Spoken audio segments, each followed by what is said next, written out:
1000 की श्रृंखला चल रही थी, उसका आज 16वां पार्ट लेके आए हैं। जिन्होंने 15 पार्ट नहीं देखा वो चैनल पे विजिट करके देख सकता है। और बहुत ही बेहतरीन क्वेश्चन इस श्रृंखला में शामिल किए गए हैं, तो आप वीडियो को लगातार देखें और बिना स्किप किए हुए देखें, क्योंकि अधूरा ज्ञान विष के समान। आप स्किप कर करके देखेंगे, आप वीडियो को 1-2 मिनट देख के छोड़ के चले जाएंगे तो आपका ही नुकसान होगा, मेरा इसमें कुछ नहीं होगा। क्योंकि वीडियो जो यूट्यूब पे पड़े हैं फ्री ऑफ कॉस्ट, इससे कोई पैसे नहीं मिल रहे हैं कि आप पूरा।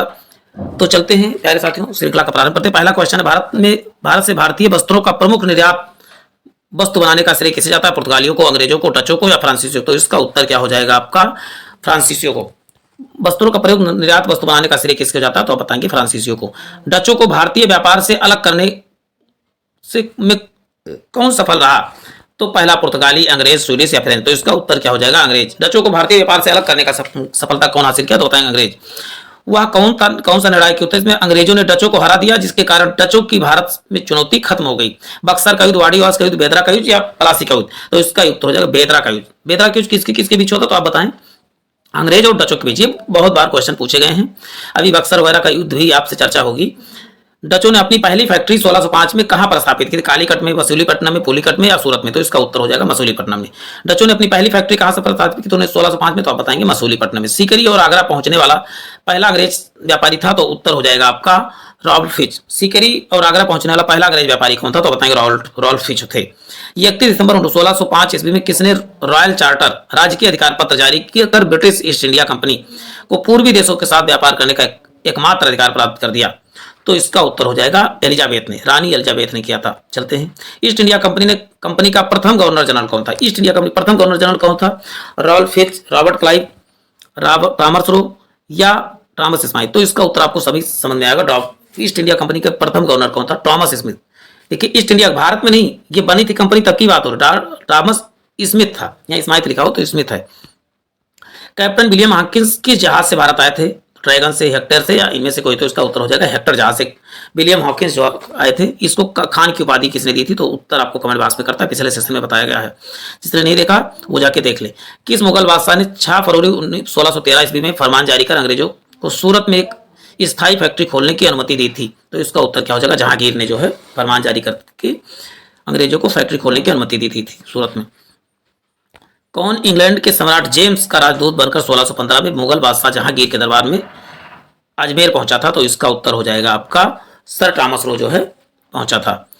इंटरपोलर्स थे ब्रिटिश ईस्ट इंडिया कंपनी के कर्मचारी, अधिकृत व्यापारी, अनधिकृत व्यापारियों के रूप में सामुद्रिक लुटेरे? तो इसका उत्तर क्या हो जाएगा? अनधिकृत व्यापारियों के रूप में समुद्री लुटेरे थे इंटरपोलर्स। ये क्वेश्चन सभी आए हुए ही है। 1639 ईस्वी में अंग्रेज फ्रांसिस डे ने कहां के शासक से मद्रास को पट्टे पर लिया और वहां एक किलाबंद कोठी बनाई? तो इसका उत्तर क्या हो जाएगा? गोलकुंडा के सुल्तान ने, कालीकट के राजा ने, चंद्रगिरी के राजा ने, बीजापुर के सुल्तान? इसका उत्तर होगा चंद्रगिरी के राजा ने। चलते हैं, नेक्स्ट देख लेते हैं। अंग्रेजों ने पूर्वी भारत में पहली बार उड़ीसा में महानदी के मुहाने पर हरिहर, बालासोर और पीपली में फैक्ट्री स्थापित की? कब किया था? तो इसका उत्तर हो जाएगा 1633 में किया था। किसने 1680 में एक फरमान जारी कर अंग्रेजों पर चुंगी दर 2% से बढ़ाकर 3.5% कर दिया? तो इसका उत्तर क्या हो जाएगा आपका? औरंगजेब ने जो है 2% बढ़ाकर चुंगी कर को कितना कर दिया था? तो आप बताएंगे 3%, 3.5% कर दिया था। किस मुगल बादशाह ने अंग्रेजों से 1.5 लाख रुपए मुआवजा के तौर पर वसूल किए?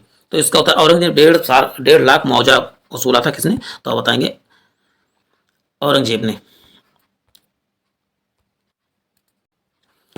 अंग्रेजों को सूतानाती, कालीकाता, गोविंदपुर नामक 3 गांव की जमींदारी खरीदने की अनुमति देने वाला बंगाल का मुगल सूबेदार कौन था? अजीम उसूसान, इब्राहिम खान, शाह सुजा या शाइस्ता खान? तो इसका उत्तर क्या हो जाएगा आपका? अजीम उसूसान था। चलते हैं। अंग्रेजों ने सूतानाती, कालीकाता और गोविंदपुर की जमींदारी कितने में खरीदी थी?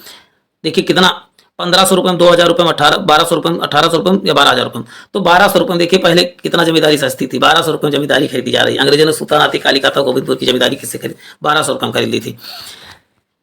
किसके द्वारा जारी फरमान को अंग्रेज और ने बंगाल में ब्रिटिश व्यापार का मैग्ना कार्टा बनाया? औरंगजेब द्वारा जारी फरमान को फर्रुखसियत द्वारा, शाह सुजा द्वारा? इसका उत्तर क्या हो जाएगा? फर्रुखसियत द्वारा जारी फरमान को जो है मैग्ना कार्टा कहा गया। निम्नलिखित में से कौन सा अंग्रेज जहांगीर के समय में भारत नहीं आया था? रॉल्फ फिच था, विलियम हॉकिंस था, पादरी एडमंड टेरी था, सर थॉमस रो था? तो इसका उत्तर रॉल्फ फिच जो अंग्रेज जहांगीर के समय में भारत नहीं आया था। चलते हैं। बंगाल में अंग्रेजों की कंपनी के बारे में किसने कहा था? यह एक कुत्सित या नीच झगड़ालू लोगों और बेईमान व्यापारियों की कंपनी है। किसने कहा था? शाह शुजा ने, इब्राहिम खान ने, शाइस्ता खान ने, अजीम उस्सान ने। तो इसका उत्तर हो जाएगा शाइस्ता खान ने जो है कहा था यह कुत्सित या नीच झगड़ालू लोगों का बेईमान व्यापारियों की कंपनी है, अंग्रेजों की कंपनी को कहा था। फ्रांसीसियों को चंद्रनगर बस्ती किसने भेंट की थी? इब्राहिम खान ने, शाइस्ता खान ने, अजीम उस्सान ने या शाह शुजा ने। तो इसका इब्राहिम खान ने फ्रांसीसियों को चंद्रनगर बस्ती भेंट किया था।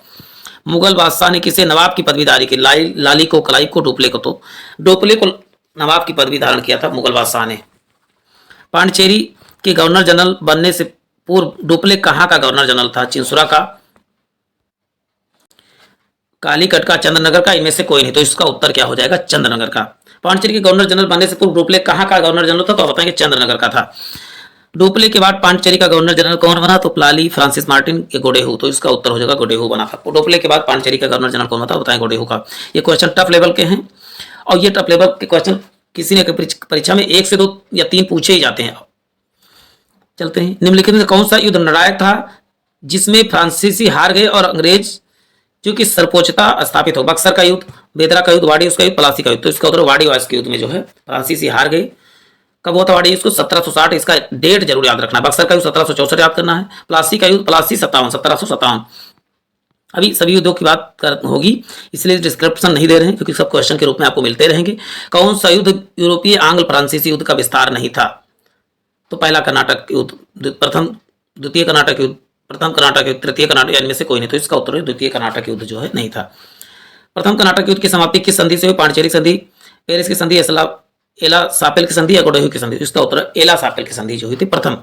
यहां पर देखो ए आ रहा है, एक ऐसे लिखोगे तो ऐसे आप एक याद कर लीजिए कि प्रथम एक, और एक भी लिखते हो तो एक का मतलब ही पहला ही होता है। तो आप ऐसे करके याद कर सकते हैं। प्रथम कर्नाटक युद्ध एला एपला सापेल होना चाहिए। गोडेहू की संधि, पांडिचेरी की संधि में कौन सा युद्ध समाप्त हुआ? तो उत्तर क्या हो जाएगा? द्वितीय कर्नाटक युद्ध जो था ये गोडेहू की संधि से समाप्त हुआ था या पांडिचेरी की संधि से समाप्त हुआ। दोनों पांडिचेरी और गोडेहू दोनों बात एक ही है। वाड़ी वास की युद्ध में अंग्रेजों का नेतृत्व किसने किया था? पहला उत्तर हो जाएगा आपका सर आयरकोट ने। वाड़ी वास के युद्ध में अंग्रेजों का नेतृत्व किसने किया था? तो आप बताएं सर आयरकोट। ये इंपॉर्टेंट करके आपको नोट कर लेना है। कर्नाटक का तृतीय युद्ध किस संधि के फलस्वरूप समाप्त हुआ? तो इसका उत्तर हो जाएगा पेरिस की संधि से समाप्त हुआ। भारत से भारतीय वस्त्रों को प्रमुख निर्यात की वस्तु बनाने का श्रेय किसे जाता है? तो पुर्तगालियों को, अंग्रेजों को, डचों को या फ्रांसीसियों को। तो इसका उत्तर क्या हो जाएगा छात्रों? इसका हो जाएगा फ्रांसीसियों को। नेक्स्ट क्वेश्चन देख लेते हैं। डचों को भारतीय व्यापार से अलग करने में कौन सफल रहे? तो पुर्तगाली, अंग्रेज, स्वीडिश या फ्रेंच। तो इसका उत्तर क्या हो जाएगा? अंग्रेज जो है डचों को भारतीय व्यापार से अलग करने में सफल रहे। वह कौन सा निर्णायक युद्ध था जिसमें अंग्रेजों ने डचों को हरा दिया था? तो इसका उत्तर क्या हो जाएगा? इसका उत्तर हो जाएगा आपका बेदरा का युद्ध जो था। चलते हैं। डचों को अपनी फैक्ट्री 1605 में स्थापित की, कहां पर? तो इसका उत्तर हो जाएगा मसूलीपट्टनम में। सीकरी में आगरा पहुंचने पर पहला अंग्रेज व्यापारी कौन था? तो आप बताएंगे रॉडफिश था। फ्रांस की सरकार ने किस वर्ष भारत स्थित फ्रांसीसी बस्तियों का अधिकार भारत के सरकार को सौंप दिया था? पहला 1954 में, 1961 में, 1955 में, 1951 में। तो इसका उत्तर क्या हो जाएगा? इसका उत्तर हो जाएगा आपका 1954 ईस्वी में। इतिहासकार मैकाले के अनुसार वह पहला व्यक्ति कौन था जिसने पहली बार अनुभव किया कि मुगल साम्राज्य के खंडहरों पर एक यूरोपीय साम्राज्य बनाया जा सकता है? ये बात किसने किया था? तो डुप्ले ने इस बात का अनुभव किया था। ये देखिए कितना इंपॉर्टेंट फैक्ट आ रहे हैं, इन सबको आपको कॉपी में नोट भी करते रहना है। निम्न यूरोपीय शक्तियों में भारतीय व्यापार के समय समय पर प्रवेश किया? पहला डचों ने, पुर्तगाली ने, अंग्रेज ने, फ्रांसीसी ने। तो इसका उत्तर है डचों ने। निम्न यूरोपीय शक्तियों का भारतीय व्यापार में समय समय प्रवेश किया? तो उत्तर हो जाएगा डचों ने। निम्नलिखित यूरोपियों में से कौन सा स्वतंत्रता पूर्व भारत में व्यापारी के रूप में सबसे अंत में आए? सबसे अंत में कौन आया? सबसे पहले तो पुर्तगाली, लेकिन सबसे अंत में कौन आया? तो फ्रांसीसी सबसे अंत में आए थे। भारत का बादशाह उस समय कौन था जब ब्रिटेन की ईस्ट इंडिया कंपनी की स्थापना हुई थी? तो इसका उत्तर हो जाएगा आपका अकबर ने। चलते हैं, नेक्स्ट देख लेते हैं। नीचे दिए गए कोट का प्रयोग सही उत्तर चुनिए। 15 अगस्त 1947 के बाद भी भारत का कौन सा पुर्तगाल के अधीन बना रहा? तो इसका उत्तर होगा गोवा। नेक्स्ट क्वेश्चन है। लंदन में ब्रिटिश ईस्ट इंडिया कंपनी के गठन के समय भारत में निम्नलिखित में से कौन बादशाह था? जहांगीर था, शाहजहां था, औरंगजेब था, तो अकबर था। तो इसका उत्तर हो जाएगा अकबर था। वाड़ीवास का युद्ध 1760 ईस्वी में किसके किसके बीच हुआ? तो इसका हो जाएगा ब्रिटिश से तथा डच के बीच, ब्रिटिश तथा फ्रेंच को हराया। डच ने ब्रिटिश को हराया, फ्रेंच ने ब्रिटिश को हराया। तो इसका उत्तर क्या हो जाएगा? ब्रिटिश ने फ्रेंच को हरा दिया था वाड़ीवास के युद्ध में। वाड़ीवास किसके? अंग्रेजों तथा फ्रांसीसियों के बीच हुआ था। मराठों ने सर्वप्रथम किसके अधीन कार्य कर प्रशासनिक अनुभव प्राप्त किया? अहमदनगर, बीजापुर और गोलकुंडा के अधीन, बहमनी सल्तनत के अधीन, देवगिरी यादव के अधीन। तो इसका उत्तर हो जाएगा देवगिरी के यादव के अधीन रहकर जो है इन्होंने प्रशासनिक अनुभव प्राप्त किया मराठों के वर्गीगिरी यानी गोरिल्ला युद्ध प्रणाली छापामार युद्ध का गुण सबसे पहले और सबसे अधिक उपयोग किसने किया था? तो इसका उत्तर हो जाएगा मलिक अंबर ने। मलिक अंबर इसका अग्रगामी माना जाता है गोरिल्ला युद्ध का। निम्नलिखित में से गोरिल्ला युद्ध का पथ प्रदर्शक कौन है? गोरिल्ला युद्ध का पथ प्रदर्शक कौन था? तो इसका उत्तर हो जाएगा आपका शिवाजी जो है गोरिल्ला युद्ध के पथ प्रदर्शक। शिवाजी के प्रशासन में पेशवा किसे कहा जाता था? तो पेशवा जो था प्रधानमंत्री को, पास से प्रधानमंत्री, पास से पेशवा, आप इसको कोरिलेट कर सकते हैं।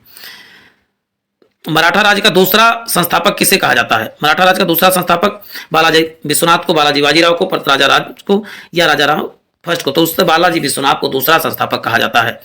निम्नलिखित यूरोपीय शक्तियों में से किसने शिवाजी को तोपें प्रदान की थी? तो डच ने, अंग्रेज ने, फ्रांसीसी ने, पुर्तगाली ने। तो इसका उत्तर हो जाएगा अंग्रेजों ने तोपें प्रदान की थी। शिवाजी ने मुगलों को किस संधि के द्वारा किलों को हस्तांतरित कर दिया था? पुणे की संधि, तोरण की संधि, चित्तौड़ की या पुरंदर की संधि? तो इसका उत्तर हो जाएगा पुरंदर की संधि के तहत जो है किलों को हस्तांतरित कर दिया था। तो प्यारे साथियों, आज के लिए इतना ही। फिर मिलते हैं एक नए सेशन में। जय हिंद, जय भारत। वीडियो को लाइक करें, शेयर करें, सब्सक्राइब जरूर करें।